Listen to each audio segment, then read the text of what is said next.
austatud ametikaaslased, et ma küsisin seda lisaaega tegelikult muuhulgas ka selleks, et teid kõiki tänada. Et mina vähemalt kandideerisin Riigikokku selleks, et saakski kaasa rääkida Eesti elu puudutavate otsuste kujundamisel ja see tänane tööpäev on olnud nagu tõeliselt nauditav, et me oleme rääkinud sisuliselt eelnõudest. Minu meelest on kõigi erakondade poolt olnud väga sisulisi ja asjalikke tähelepanekuid nende otsuste kohta ja nii see peakski Riigikogus olema. Et ma loodan, et selline hea koostöövaim meil siin jätkub nüüd ja me saame ületatud need vahepealsed probleemid. Aga ma tahaksin teile meelde tuletada seda debatti kuulates Rahandusministeeriumi kevadprognoosis toodud numbreid. Meie SKP kasv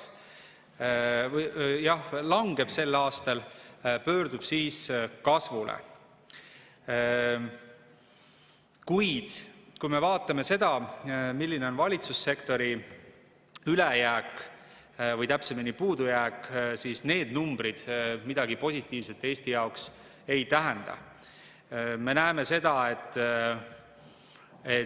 valitsussektori puudujääk kasvab väga kiiresti 2 miljardi euro suunas.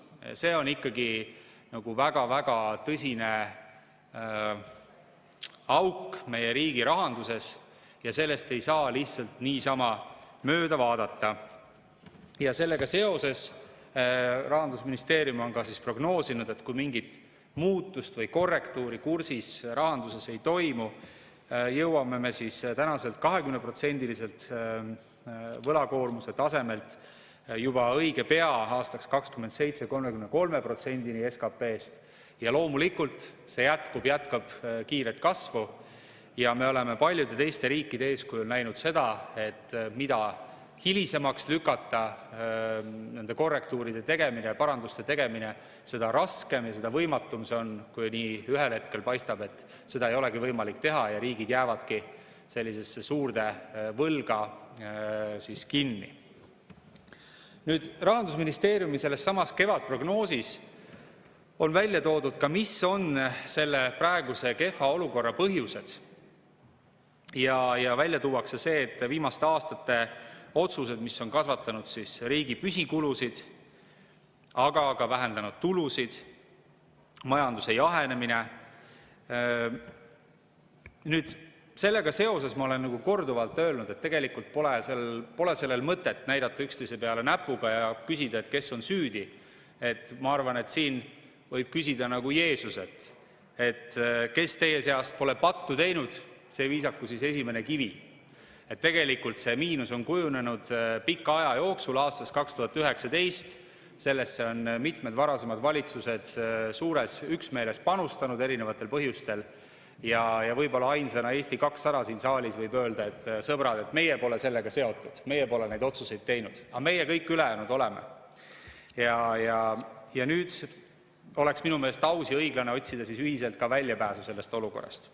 Ma tahaks eraldi peatuda sellel, mida rääkis väga austatud härra Jaak Aab, kes pidas opositsiooni esindajana väga tulise sellise võitlusliku kõne ja see ongi õige ja Jaak Aab on väga kogenud poliitik ja suure valitsuskogemuse, parlamendikogemusega hea kolleeg. Aga siiski ma mõnes küsimuses sooviksin talle vastu vaielda. Et kõigepealt, et ei tehta ainult küüru nii-öelda jutumärkides küüru kaotamise pärast kõiki neid muudatusi. Ja seda tegelikult ka numbrid ei toeta. Et kui te meenutate, eelmises koosseisus oli meil siin üks riigikaitse rahastamise teemaline arutelu, kuhu ma palusin ka Eesti Panga esindajad just selleks, et erakonnad ei saaks rääkida sellest, kuidas nad tõstavad riigikaitsekulutused, ma ei tea, 3,5–6%-ni SKP-st, aga sealjuures absoluutselt ei teeks välja sellest faktist, et riigi rahandus seda ei pruugi välja kanda.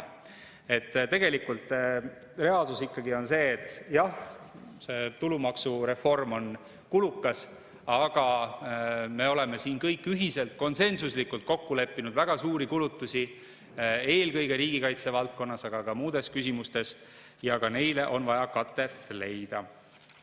Ja see nii-öelda puudujääk ikkagi, ma tuletan meelde, hakkas jõuliselt kasvama aastal 2019, nii et need ei ole ainult praegusel ajal tehtud otsuste tulemus. Sellest on räägitud, et kriisi ja languse ajal ei tohiks nagu makse tõsta, et maksutõusud ju jõustuvad loomulikult siis, kui majandus on jälle pöördunud kasvule. Nüüd, mis on minu meelest selles debatis ka oluline markeerida, on see, et kui me vaatame seda praegust nagu maksumuudatuste paketti tervikuna, siis tegelikult see ei pruugi meile veel tagada kindlust, et me mahume sinna 3% sisse, kuhu me peame mahtuma. Et ükskõik kui rasked või ebameeldivad ja ebapopulaarsed ei ole praegu menetluses olevad otsused, siis hull lugu on see, et see ei pruugi veel olla kõik, et tegelikult on vaja siit vaadata edasi.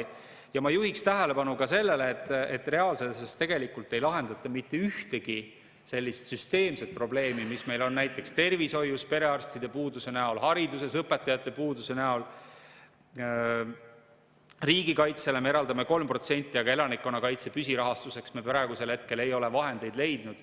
Et tegelikult need väljakutsed, mis meil on, et tagada Eesti inimestele vajalike avalike teenuste kvaliteet ja kättesaadavus, nende lahendamine ei ole veel selle maksupaketi osa isegi. Nüüd, mis puudutab seda kriitikat, mis opositsioonist tuleb, loomulikult, ega see ongi opositsiooni roll tuua välja otsuste nagu nõrgad kohad ja juhtida neile tähelepanu. Aga mis mulle ei meeldi, on see, et alternatiive ju keegi välja ei paku. Kahjuks ei ole nii, et saaks valida hea ja halva vahel alati. Teinekord tuleb valida halva ja halva vahel. Ja mina küll ootaks opositsioonilt siis ka ettepanekuid, et mis siis teha.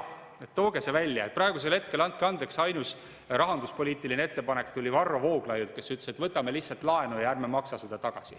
Et kui nüüd Riigikogu opositsiooni tervikuna tase on see, et teil targemaid mõtteid pole kui Varro Vooglaiul, siis see on natuke kehvasti minu meelest. Ja nüüd viimase asjana, mis ma tahan öelda, et siin on tehtud ettepanekuid, lükkame selle eelnõu tagasi ja ärme seda aruta. Selge see, et see ei ole nagu mõistlik ja konstruktiivne ettepanek. Aga mida ma ütleks, on see, et kindlasti võiks tegelikult nagu hoida avatud meelt ja pidada siin saalis ja ka komisjoni tasemel ja erakondade vahel debatti, et kas seda eelnõu on võimalik parandada.